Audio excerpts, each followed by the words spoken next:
Hello everyone. In this video, we are going to talk about coroutines, which were introduced in C++20. We'll mostly focus on what the official C++ guide documentation have to say about coroutines, and we'll also code down a basic example of Fibonacci 1 to see how asynchronous programming works using coroutines. Alright, let's get down to the CPP reference. A coroutine is a function that can suspend execution which can be resumed later. Let's say we have a regular function. It would start its execution. It would complete till the function ends, and then finally it would return back to the caller. However, this is not the case with coroutine functions. Let's say we have a main function that is calling a coroutine function. It would execute till a point where it wants to yield the value, then it will return back to the main function. The main would then execute to a point, and then it will again call the coroutine function at the same point where it was left earlier. Let's say now the coroutine would execute till completion. At this point, it will return the value back to the caller and terminates its execution. In C++, the coroutines are stackless. They suspend execution by returning to the caller, and the data that is required to resume execution is stored separately from the stack. The data that is being talked about here is the metadata that is required for bookkeeping. It is used to identify where the coroutine was left earlier, and then it would resume it from the same point. This is usually stored on the heap in C++. This allows for sequential code that executes asynchronously. The popular use cases can be to handle the non-blocking I/O without any explicit callbacks, or algorithms that take a lot of CPU time and can be done in a lazy manner. Now, how does the compiler know that a given function is a coroutine function? It would look for any of the three keywords, that is, co-await, co-yield, or co-return, to identify that a given function is a coroutine function. The co-await expression here is used to signify that we want to suspend execution until that particular function is resumed. For example, here we have a TCP echo server that has two co-await calls. The first co-await reads some data into a data buffer and get the size of the data. This is done in an asynchronous manner. Once this call is finished, then we have an async write call. Again, we have a co-await call here to signify that this call is an asynchronous one, and then it will write the data to the socket. The next keyword is the co-yield expression, which is used to signal that we want to suspend the execution by returning a value. In this function, we are yielding the value n+1 using the keyword co-yield, and we are suspending the execution at this point. The final keyword is the co-return, which is used to signal that the function has been completed to execution and we want to terminate its execution at this point. We could return a value, let's say 7 in here, using co-return 7. If we simply do not wish to return any value, we could just write co-return. You must have observed that there are different types of return expressions here. We'll see in a while what these return expressions are. There is some restriction imposed by the compiler on what can be the return type of a coroutine function. We'll also see what those restrictions are. Talking about restrictions, there are more restrictions on what can be a coroutine function. A coroutine cannot use variadic arguments, that is, variable number of arguments. We cannot simply return plain return statements from the function. All return statements have to be co-return. Or we cannot have placeholder return types like auto or concept from a function. Even if we have a const eval functions or a const expression function, something that needs to be done on the compile time, this is not allowed for coroutines. Constructors, destructors, or even main functions cannot be coroutines. Now, each coroutine is associated with a few of the objects. The first one here is the promise type. The promise object is manipulated from inside the coroutine. The coroutine submits its result of or expression through this object. So if you have any experience with C++, promise objects are in no way related to the standard promise, and these are basically used to handle the coroutines from inside. A coroutine handle, on the other hand, is used to control the coroutine from outside. That is, how the caller would control the coroutine. This is a non-owning handle that is used to return execution of the coroutine or to destroy the coroutine frame. Why non-owning handle? If we simply wish to delete the coroutine, we could delete the handle, and that would signal the compiler that we are deleting the coroutine frame itself. The third is the coroutine state, which is an internal dynamically allocated storage. It's usually on the heap unless we have to do some optimization out. This contains the promise object, the parameters, which are all copied by the value, and some representation of the current suspension point. This is the bookkeeping one, and these are the metadata that is required to know where the function has been terminated earlier. And finally, all the local variables and temporaries whose lifetime spans the current suspension point. Now we have learned a bit about coroutines. Let's get down to code and see how we can code down the promise object and what are the restrictions that are imposed by the compiler on the coroutine function. I'm using codeball.org as the compiler for my C++ program. It also assembles the code and gives us the assembly language. If you're using codeball.org, please remember to provide the C++20 flag here. Okay, to start with, I'm defining a structure, fib generator, that would be the return type of my function that calculates the Fibonacci sequence. Fib generator as the return type of fib. This might take an integer to indicate the number of iterations we want to do. This is just like a regular Fibonacci function.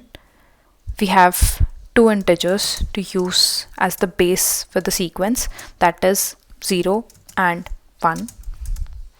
Then we would iterate using an iterator I till n. At this point, we'll yield the a value. This will suspend the execution until the a value is calculated and then suspended.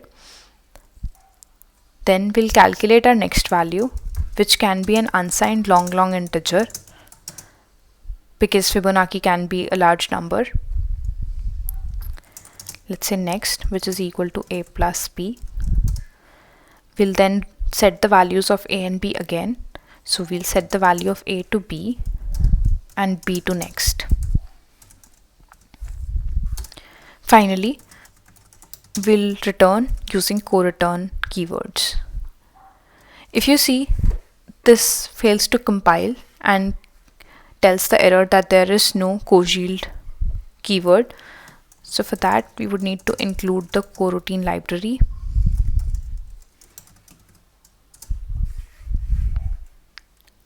And if we try to compile again, okay. So the error here is that we are unable to find the promise type for this coroutine. The compiler identifies that we have the fib generator as the return type of function that is assumed to be a coroutine function because it has coyield keyword, but we do not have promise type for this object in the fib generator struct. So we would need to add a struct promise type. The compiler here would look for exactly the same struct, the promise type, in the fib generator. The next error here is that there is no member function named yield value, return void, and unhandled exception in the fib generator. Now what I'll do is I won't add myself any of the functions to the promise type, and we'll look for the compiler errors to add something here. The compiler here complains for these four functions actually, and we'll go ahead and try to add these functions.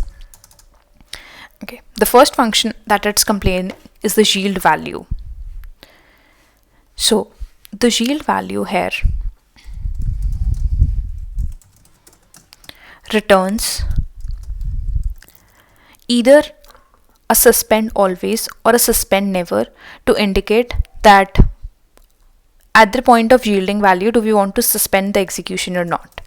Let's say I want to suspend always. It's a standard return type in the library. We would want to set a current value equal to the value here and just return nothing. Now this current value is what we are trying to store in the promise type as the data member of the promise type, which is again of type unsigned long integer.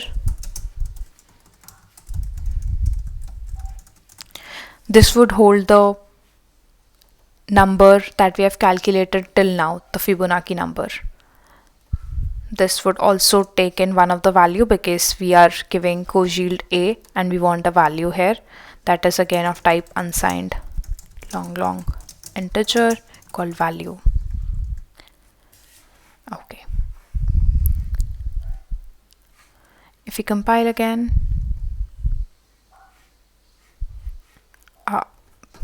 my bad.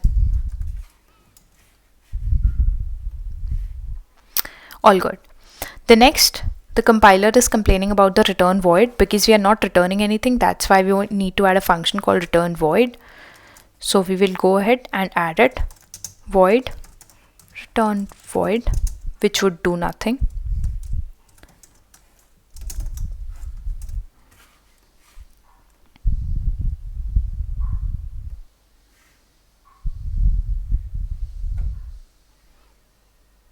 All good. The next one is the initial suspend. The initial suspend is used to indicate, do we want to suspend the execution at the initial point until the first suspension has been done? We would say yes, we want to suspend always.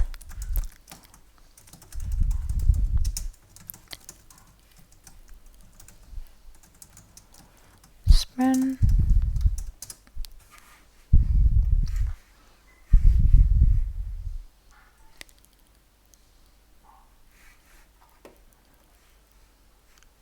We have a no return statement, the function that is returning a non-void thing. So we would need to add the return here type.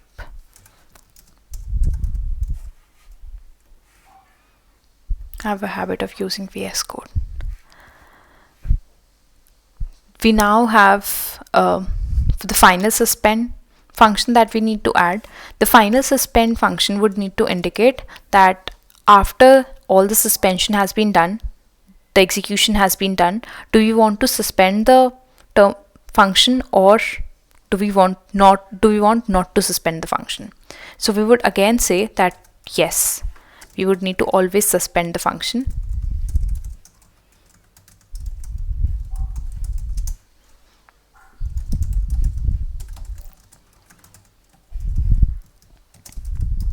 And again we would return here. The expression Fibonacci generator final suspend here is required to be a non-throwing one. So this shouldn't throw any exception. So we would write no except here.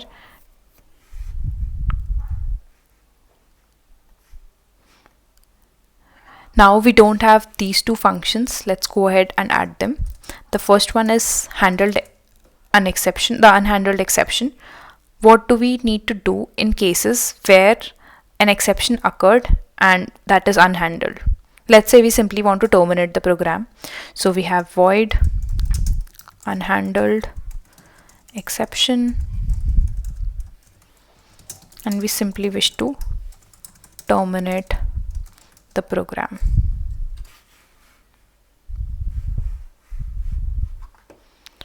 Terminate is not a member of standard. Let's also import exception here.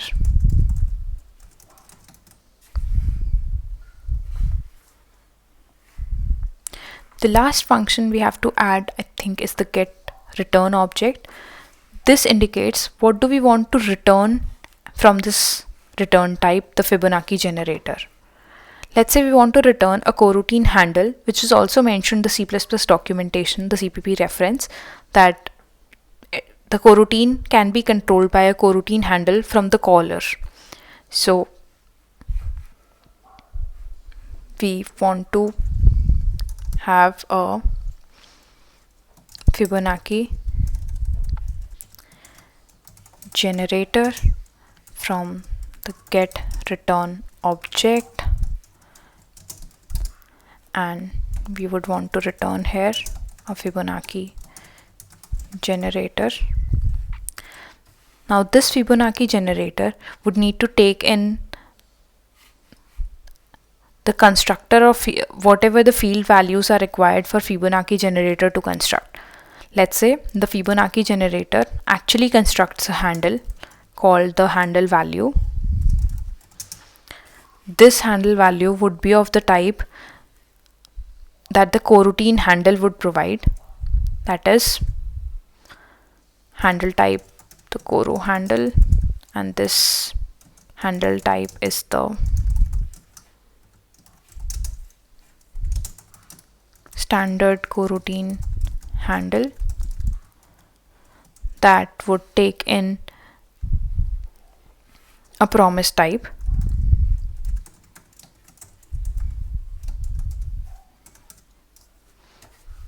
And then we would need to add here this handle.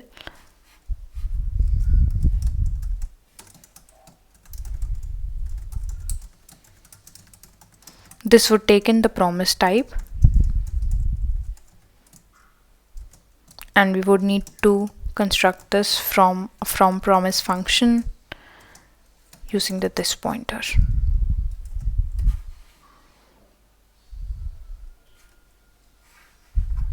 It has compiled, but it wants a main function. Let's also add the main function here. Let's see. This has successfully compiled. In the main function, we could have a Fibonacci generator that actually have a fib generator here, which calls the fib function with a value of 10, because we would want to iterate till 10 to calculate the Fibonacci numbers. Now we would need to control from the main to get those Fibonacci numbers. So for that, we would add two additional functions here to signal if the Fibonacci is resumed or not. Let's say we want to signal that. So we would need to add a boolean move next. We want to move to next function only if the current execution has been done. So let's say if the coro handle dot done, if it's not done, then we would want to resume the execution of the coroutine. This coro handle is, I would need to add this not in the promise type but in the Fibonacci one.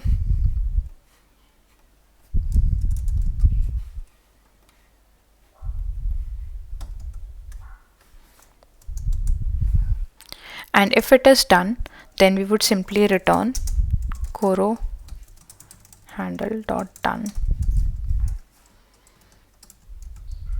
and to signal that this is right now. If it is not done, we would want to resume and then signal that it is not done. So Coming back to the main, if, or let's say while, the Fibonacci generator dot move next,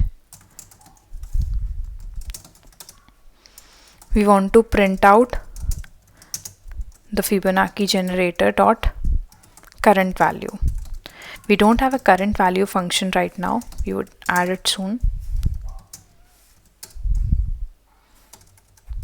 And then finally,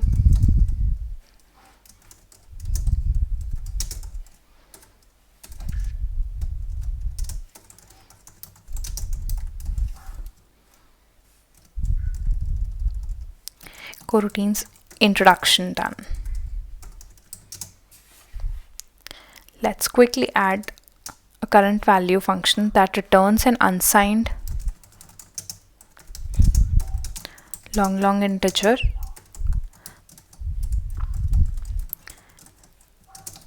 and that would return out the current value from the coroutine handle.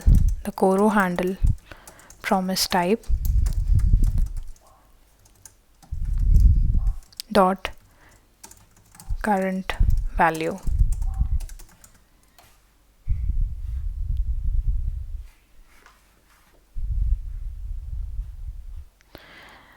Cout is not being included.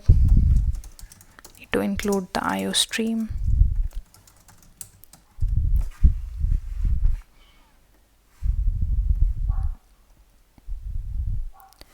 A minor spelling error.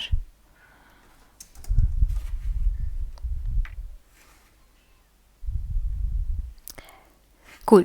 So this has executed the coroutine function. It has given us the first 10 Fibonacci numbers and finally printed coroutines introduction done. An important thing to note here is that when we write co-yield, this would call the yield value function of the promise type, and finally the co-return would call the return void function from the promise type. All these functions like yield value are overloaded, and if we pass in, let's say, a string, then we would need to define a yield value function that takes in a string and finally do whatever it wants to do and either return a suspend always or a suspend never to indicate the suspension point, how we want to act on it. In this video, we have seen how we can use coroutines to achieve simple asynchronous programming in C++. In the upcoming videos, we'll see more complicated examples and in detail of what co-await, co-yield and co-return can do. Until then, happy learning. Thank you for watching.